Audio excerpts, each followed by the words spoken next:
Welcome to USA Global TV and Radio, where our mission is to provide education, entertainment, hope, and inspiration. USA Global TV and Radio connects you with experts and audiences all around the world every single day to help you succeed in business and to live a richer life. Visit us at usaglobaltv.com to learn about career and life-changing training and mentoring programs like the Listening Mentor. Subscribe to our newsletter to stay informed about our special programs and offers. Discover how you can become a guest on one of our shows or a host or producer of a USA Global TV and Radio show of your very own. That's USA Global TV and Radio, where the doctor is always in.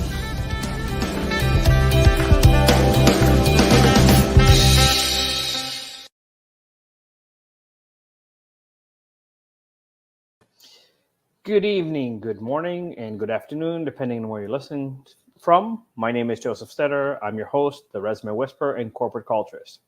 So I've looked at some of the feedback in some of the older shows I've had, and it seems that most people are concerned about, what they can or cannot negotiate for salary. And I want to kind of tie that into the theme of what we've been doing, which is different experts talking about what each industry looks for. And, the fact that you have passion, the fact that you have energy, the fact that you're a little bit better or different than other. And so this is where today I want to spend the time to talk about salary negotiations. Now, before I get into the salary negotiation, I want to kind of also explain that there's kind of a few ways to approach job finding. And so the two main ways in terms of where salary negotiation is different, one is through recruiters, headhunters, employment agencies. It is a resource that not a lot of people use or understand because they seem to kind of go, okay, I'll look on online boards like Indeed and things like that. And rather than look at things like agencies. So my recommendations for agency is that you want to register with three, call them industry leaders, such as your Robert Half, your Randstad, your Hayes. Those are the three biggest agencies in the world for it. And then three local ones. These are kind of smaller, more boutique agencies. And the reason I say to register with kind of at least six is because I assume half of them will not like you. They don't like your work experience. They don't particularly like your age. They might not like something about your cultural background. But again, we are very polite as a society, especially in North America. So we can't really tell you that you're being discriminated, and nobody will actually tell you that they're discriminating against you. So if you register with six, you're hedging your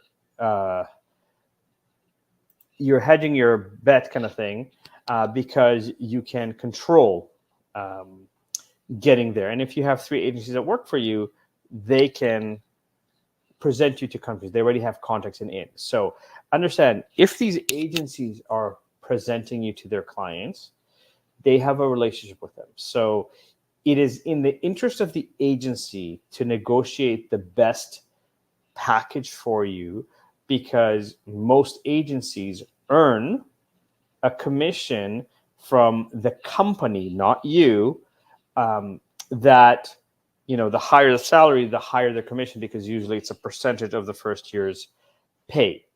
So let the agency know what are the requirements that you want or need, and understand that before I get into how to negotiate salary, that ever since the pandemic, the workforce has changed.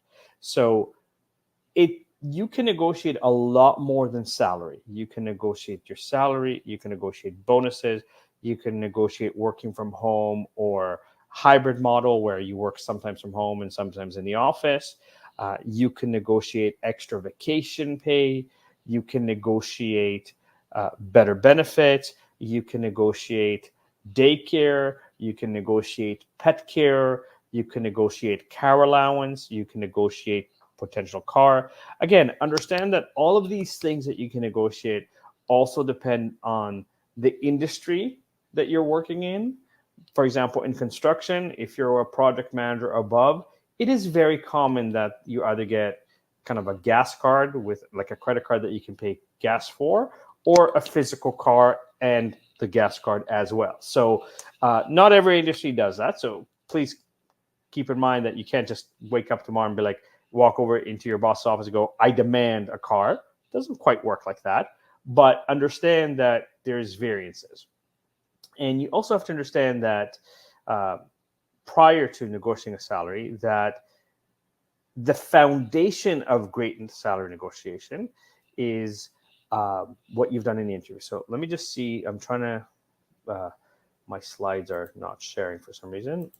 Okay, salary negotiation. So as I mentioned, if you're, I've got a visual in the background because I want those that are more visual learned, I want you to see what I'm talking about. So I've talked about the employment agency. Let them do the negotiating for you. And you can let them know if you have specific requirements, like you need this or you need this, because again, even something as transportation can be included. Okay. Now, throughout many of the episodes that I've had, I've talked about the importance of being confident. Now, confident is not just posture-wise, I'm confident speaking from your diaphragm. Confidence is also, here's how great I am at what I do. Here are the results of what I bring to the table. So when, we live in a society that loves acronym. Many cell phone users tend to speak in acronyms like BRB, LOL. Many of you know what that is because those are the two most common ones. So understand that in the world of job finding, there's acronyms like STAR, situation, task, action, result. There's acronyms like PAR, problem, action, result. There's CAR, concern, action, result. They all basically mean the same thing. You were hired to do something very specific. What was it that you needed to address? What was the steps or the strategy or the action that you took to solve it? And what were the results that you produced? Now, the results that you produced also need to be tied in to what is the significance of those results. Because if, let's say, you work in sales and you tell me that you did $100,000 in sales, but then you worked in IT sales and you're selling software, 100,000 is actually very low because most software sales are $1 million and take a longer time. So it's very important to measure or to quantify. So throughout previous episodes that we've had, I've mentioned that I've worked in sales. I've switched careers a few times. So I worked for a private college that was selling how to be a first-year mechanic or how to work a service counter in the automotive industry and to do dispatching for trucks and cabs and various work in dispatch, for example. The average course was about 10 grand. Now, prior to me being hired by this college, the college had generated $530,000 for the entire year. In 1 month, I was able to generate $860,000 in sales for them. Now, usually when I needed to tell that to possible employers, the reaction is like, wow, that seems quite a lot. How did you do it? And as long as I can explain the how, and I clearly could, because I realized that a lot of the people that were coming to talk to me were from WSIB, which is the Workplace Safety and Insurance Board. There were truck drivers that hurt their back on the job. And so as part of this, especially in Canada, because they got injured on the job, they're basically getting their salary for the rest of their life. So once I understood this, I went to the headquarters of WSIB and said, I've seen a few truck drivers that come and said, you can pay basically $36,000, which will get them their level 1 and level 2 service technician to work in a dealership or car parts, to get their dispatch designation and their manager designation, and that will cost you $36,000 as a package for all the courses together. And in a year and a half, these individuals will completely be off your books. And the headquarters of WSB went, wait. So you're telling us we could pay $36,000 instead of paying $100,000 to $150,000 in salary for somebody that was a truck driver that got injured on the job, and in a year's and a half time, they're off our books, they're hired. I said, yes, there's that much demand. And in fact, the college will give them their job or find them their job. And they went, okay, from now on, anybody that says they are from WSIB, don't even ask them questions, just sign them up for the $36,000 program. And I signed about 25 people on the $36,000 program, which is about $600,000. And then a few that were from unemployment insurance there was a package to kind of train them and educate them, and a few individuals that paid on their own. And hence I generated $860,000 in 1 month.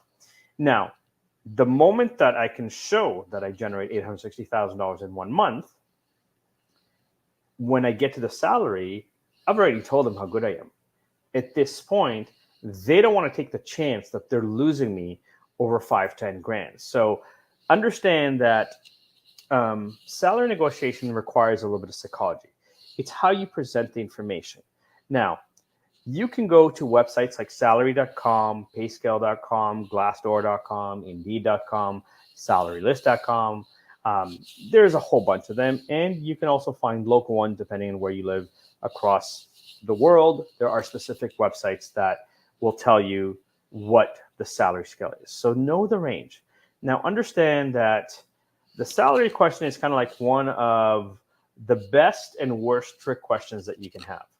Because if you give a figure that is ridiculously high, that's completely outside of the market, you're shooting yourself in the foot, because companies will dismiss you because you're way outside of the range. If you give a figure that's way too low, you're also shooting yourself in the foot, because you're undervaluing what you're worth. Okay? And a lot of companies will take advantage of that or of you. So understand that when you go into negotiating salary, you should know I've presented the best version of me, the results, the actions I took or strategy I had, the problems I solved, and the significance of the results. So that it's not just the results. It's not just, let's say, if you're an IT person, I build this website. It's how did you automate? How did you make things faster, better, or different? Those are the three things that will get you more salary. That's the psychology. So when you go to negotiation, first of all, if you've done your research, you should know the ranges, right? So say when I did a little bit of research prior to applying for this job, I understand that the industry pays between this and that. Given my level of expertise and given the level of results that I produced, and if you feel that I'm the best candidate for this job, I'm sure you'll make me a great offer. That's the first way to negotiate a salary without saying anything. Right now, if you haven't done your homework as much, and you've applied for a job and it didn't say what the salary range is, because again, in some states it's mandatory to say what the salary is, or in some professions. In others, it's a little bit more discreet. So if there's no information on what the salary range is, The second way to negotiate salary is to look them in the eyes. Now, if you are of a culture that considers looking into the eyes offensive, such as people that some of the First Nations, Métis, or Inuit that exist, or, for example, Japanese culture, sometimes in Middle Eastern culture, looking into the eyes is considered looking into the soul. So look right above the eyebrows. It's a trick, martial arts trick, because it gives you peripheral vision, but it doesn't go against what you believe in. So if you don't know what the salary is, look into the eyes or right above the eyebrows, smile, and say, when I applied here, there was no mention of the salary. What is the range for this position? Now, always talk in range, never give a specific number, because if you're giving a specific number, you're minimizing your chances. Okay, so they'll tell you what the range is. Now, a few things that you need to understand in salary negotiations, especially HR, they have checkpoints that they need to go through. If you're in a first interview and they ask you about salary, you are allowed to say, you know what, we're still getting to know each other. You haven't decided if I'm the best candidate for this job, and I haven't decided if this position is for me. Until we get to know each other better, I would rather defer the salary question or better understand what the role is, what the responsibility is, and how you see me fitting in before we discuss the salary. That's another way of negotiating salary, and it is a very important way because, again, it allows for control. Now, if the company is insistent and asks you 5-6 times, again, always give a range, never a specific number. Okay, I can tell you from my own experiences and the people that I coach as a resume whisperer, I've helped people get anywhere from a $30,000 raise on average to about $60,000 raise. And in addition to that, my most extreme case of salary negotiations, I got somebody a $450,000 raise in 4.5 hours. One of the most stressful negotiations of my life. More on that later. Okay, so again, I want you to kind of understand that you are allowed to stay in control when it comes to salary negotiation without kind of telling them or showing them all your cards or your hand if you play poker or any card games, right? So again, understand that I'm giving you examples. I don't want you to mimic me word for word. I don't want you to sound like a robot. I want you to have your own personality. And so I want you to understand that these are just samples that you can reword and change around to say. So the first one I've already mentioned, which is before we discuss salary, I'd like to know more and more about the company and the position and make sure that this is the right opportunity for me, just like you're making sure that I'm the right person for you. And we have to make sure that it's fit for both of us. The second one is kind of getting a little bit of insight as to what is this role? How does it fit into the company, the strategy of the department or the business unit, right? The pay should reflect the importance or the need for it. Now, as a side note, keep in mind that if a company has been looking for somebody for over 4 months, they're losing a ton of money. The statistics say that one open position in a company costs on average between $100,000 to $180,000 per month per position. So think about what I just said. On average, $100,000 to $180,000 per month per position. So if they've had a position open for 5-6 months, that means that the business has lost between $500,000 and $750,000. So if you are great at what you do, they will want to make sure that they don't lose you because they can't afford to have this position open, which means they'll be willing to pay you significantly more. Okay. As a sidebar, and again, because I'm a corporate culturist, I spend a lot of time learning the industry. Turnover in North America, United States and Canada, is costing over $1 trillion a year. Trillion with a T, not a B, not a billion, $1 trillion. Do you know how expensive that is for companies? And companies that don't understand the importance of paying for talent, for results, are going to start falling apart. Okay, so again, in the realm of scope when negotiation, very simple. I'm interested in finding a job that is a good fit for me. I'm sure that whatever salary you're paying is consistent with the rest of the market. Now, understand, if you've done your research from the websites I mentioned earlier in the slides, or go on Google and type salary range for your state or province, your particular career stream, okay, you can say, I understand that the industry pays from this to this. Given the results that I've proven to you, I've produced in my past, if you think I'm the best fit for this position, you will want to pay me at the higher end of that, because I will produce even better results for you. Now, notice that I said you will want. Why did I say you will want?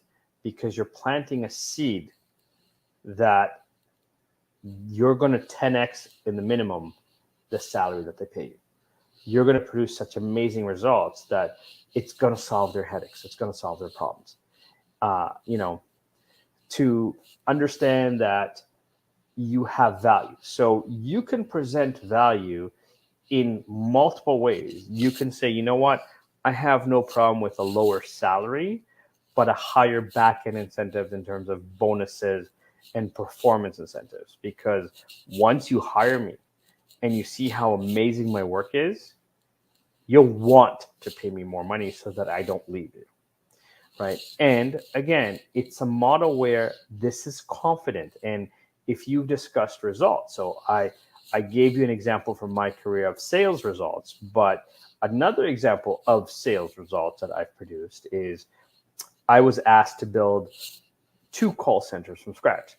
The last one I built was a call center for, again, private education in colleges, where the expectation was that my team will generate $300,000 for the year, with restrictions that we call leads that are more than 50 miles from the nearest campus or 75 kilometers, and more than 4 months old. The expectation was that my team will convert at 1%, maybe. But given the volume of colleges and given the volume of leads, can generate an extra $300,000. In under 6 months, my team did $2.25 million. So again, not only did I show you that I know how to do sales, but now I've given you an example that says I know how to direct or lead a sales team. So now when somebody says, well, I want to hire you as a director of sales, I've given them proof that I can sell.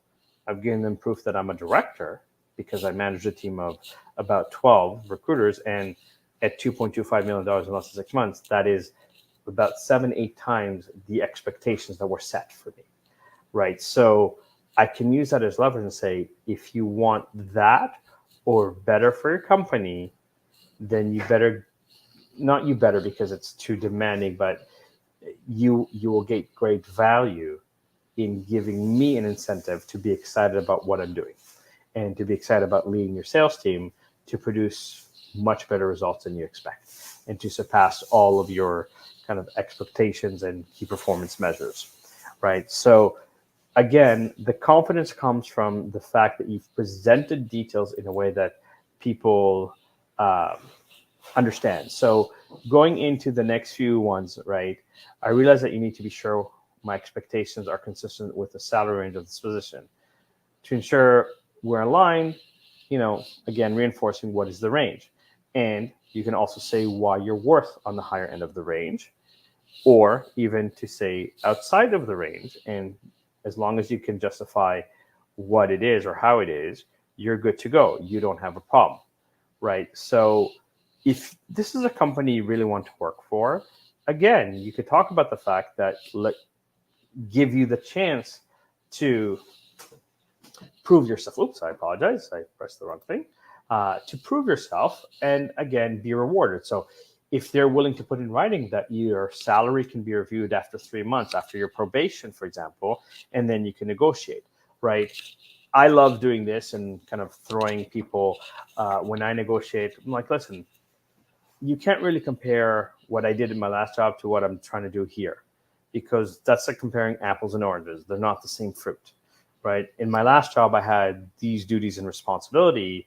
This is a much bigger role where there'll be a bigger team, or based on the interview, my title will be higher, or there's more responsibilities. So you need to pay for the responsibilities that I'm taking on and the results that I'm going to produce for you. So that means that, if this is the range you initially thought of, and I'm the best person for this job, you need to pay for that, right? At the end of the day, my salary shouldn't break your bank. My salary is going to produce at least 10 times what you pay me, which means you've gotten your money back and then some, right? Now, I started this conversation by saying, nowadays, especially after pandemic, there are so many other things that you can negotiate outside of salary. You can negotiate bonuses, profit share, gym membership, right? I know my producer is, very, very, very, very committed to going to the gym. And so imagine if a company says, we'll pay for all of your gym activities as incentive for you to work here, right? You can negotiate, not the standard 2-3 weeks of vacation. You can negotiate a lot more than that. And there's companies that are willing to give you a lot more than that. Usually they reserve it for someone that's worked X amount of years, and, every year you get an extra week or whatever, blah, blah, blah. But you can negotiate that. You can negotiate working from home. You can negotiate a new laptop. You can negotiate a cell phone. You can negotiate, daycare. You can negotiate bringing your pet to work. Again, it depends on the company, depends on the industry, depends on the culture of the organization. Not every company will agree to those things, but I've helped people negotiate a plethora of different things that they were like, what, this is important for me. And even though some of those things are relatively inexpensive, $50 here, $100 there, it's the fact that the company is willing to do it that made the difference. And again, it's a principle rather than the monetary value of it, right? So those are things that, again, very important, that if you've presented the results that you can produce and the significance of the results, again, the worst that happens if you ask for something is they say no. But as some of the old adages kind of go, if you shoot for the moon and miss, you'll still end up in the stars, right? That's one of the most common ones. Understand that, yes, companies have industries and standards says this is our salary range, this is what we're willing to do. So if they can't give on the salary, they give it in other ways. So if you look at, I'll use one of the a profession like sports, like basketball players, most of the teams have salary caps on how much they can pay their players as part of the dynamic of the sport. But owners are being creative at going, okay, if you score this many points, you get this much bonus. If you have this many rebounds, if you have this many assists, if you're not injured, if we make the playoffs, if you make it to the next round of playoffs, if we do this, there is incentive. In every sport, you can have that. Why not with employers? Again, some companies, some of the big industry leaders, will nickel and dime you. It exists today and it will continue to exist. Even shows like Undercover Boss, there is sometimes executives that go undercover that kind of go, I'll give you a $5,000 bonus. Clearly, they can afford to give a lot more than that, but that's their model. And it is what it is. Everybody has their own way of taking care of people, but companies that don't understand the fact that turnover is going to cost them millions of dollars. Like, I had an engineering firm that lost $1.5 million in contracts because they refused to give salary increases and they couldn't handle the volume of work they can do. or sign on more work. That's where the million half off. And because the owner was forcing their engineers to kind of work an insane amount of overtime without pay, without his engineers started tuning out and saying, well, if you're not paying me for all this extra work that I'm doing, I'm going to call in sick. I'm going to make less effort or make enough effort not to get fired. And that is an epidemic. I'll use that word. That's happening across most workforces right now. 80 to 90% of people in North America hate their job.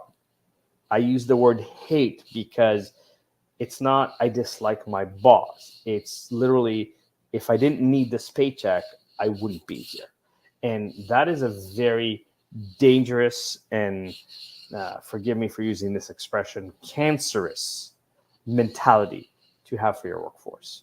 If you wake up, go, oh my God, I got to go to work today. That is not a good position to be in.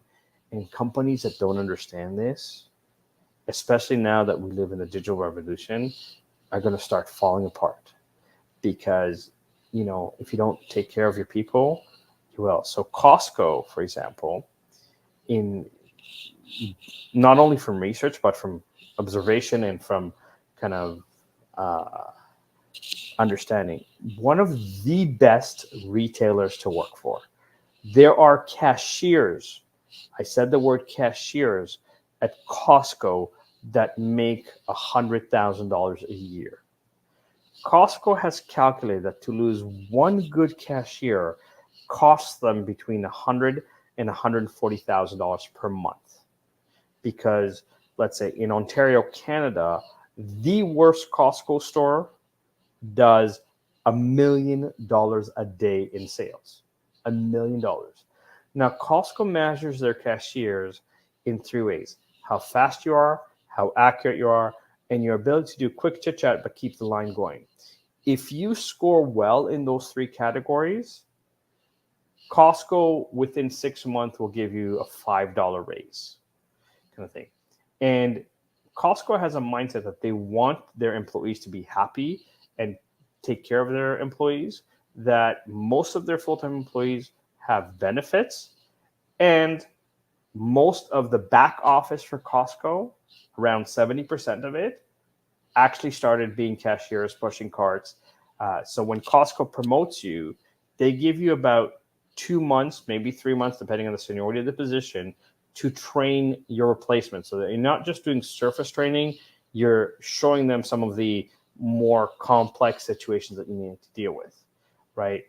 And this is why you go to Costco on any given day, on a weekend, on a long weekend, and the people that are working there, they're smiling, they're happy. Why? Because they're being taken care of. There's a level where Costco appreciates their employees and does things beyond salary, such as, this product is no longer going to be sold at Costco. They'll give certain products for free to their employees or at a very significant discount. And given that Costco sells everything, you can imagine some of the rewards that people get. Like, honestly, my next house, I'm furnishing it from Costco because they have some beautiful things there. And if I was an employee and I could get some of that furniture for free or some of the stuff that they have or for a significant price, I would take so much advantage of that. But I digress. Back to salary negotiations. So understand that if you've done a good job presenting the information, showing them that you know who you are, you know what you bring to the table, you know what you're worth, salary negotiation becomes easy. It becomes simple because you're negotiating in, something happened here. You're negotiating in a model of, I'm bringing you so much value that you'll be crazy to let me go. So we have a few minutes. I want to go back. I've shared this in the past, but I want you to understand salary negotiation at an extreme level. So I had a gentleman that was a financial controller for a company that does blank CDs and DVDs. He was making $65,000 a year with a $20,000 bonus. For 5 years, his employer told him that he cannot get a raise because the company's not making enough money. Okay. Now, this is going back to about 2006, roughly. I had a client that was doing custom surround sound systems for homes that in the Toronto area of Canada are selling for about $2 million. This is where everything was wireless inside the walls, everything was to a touchpad. And again, this is before this became common pretty much nowadays as a technology. My client absolutely loved this financial controller, asked me what he's making. I told him 65,000 with a bonus of 20. He said, okay, great. I'll offer him a base of $85,000 and $25,000 bonus incentive to come work for me.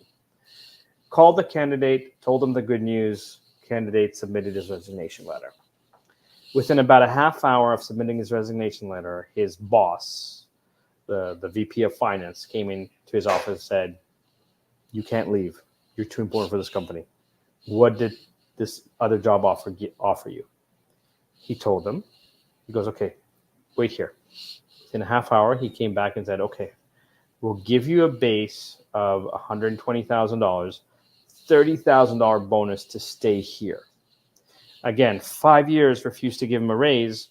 All of a sudden, this gentleman resigns. They're now offering him $120,000 and $30,000 bonus.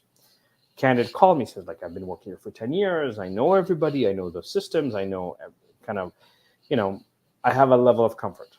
I'm like, okay, let me call my client and tell him the bad news.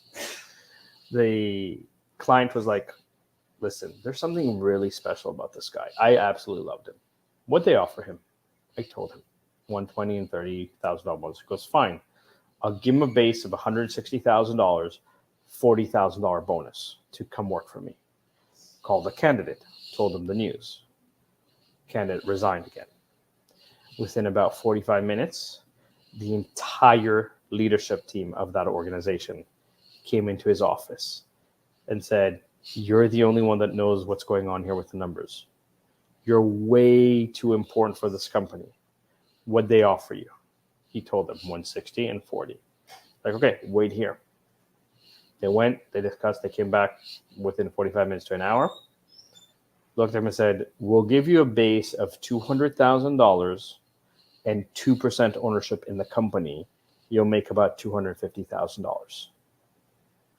Candidate calls me, tells me this. I'm like, oh my God. You're killing me. Right? And I understand this is a very significant raise. Now, I'm trying to play psychology with him, and I'm like, look, do you think that if they pay you so much more money, they're going to treat you worse or better? For 5 years, they refused to give you a few $1,000 raise. Now they're giving you, that kind of raise. How do you think you're going to be treated? Called my client, told him what happened. My client looks at me and says, you know what? I'm going to make him my right-hand man. This is my final offer to him. I'll offer him a base of $265,000 and 9% ownership in my company. In his worst year, he will make $500,000. And when I called the candidate, I said, this guy has come back 3 times. You haven't worked a single day for him. This is how much he wants you. Your company for 5 years basically said they don't care about you. You need to take this job offer because, opportunities like this never come. And he did. That negotiation took 4.5 hours. The most stressful negotiation of my life. More stressful than proposing to my wife. Because, again, my commission as a recruiter was very, very high. But the fact that, my client was willing to basically give him a $430,000 raise without even a day of work speaks volume. And again, clients that hire me, I've been helping them get $50,000, $60,000 raise and a lot of perks in the back end. If it's done correctly, there is no limit on what you can negotiate. That's the show for today. I hope you've enjoyed. I hope you learned something. And I hope this helps you in your process. Thank you again for listening. My name is JosefStetter, and I'm the Resume Whisperer and Corporate Culturist. I hope you have a beautiful evening, a beautiful morning, and a great afternoon, and make it productive. Thank you.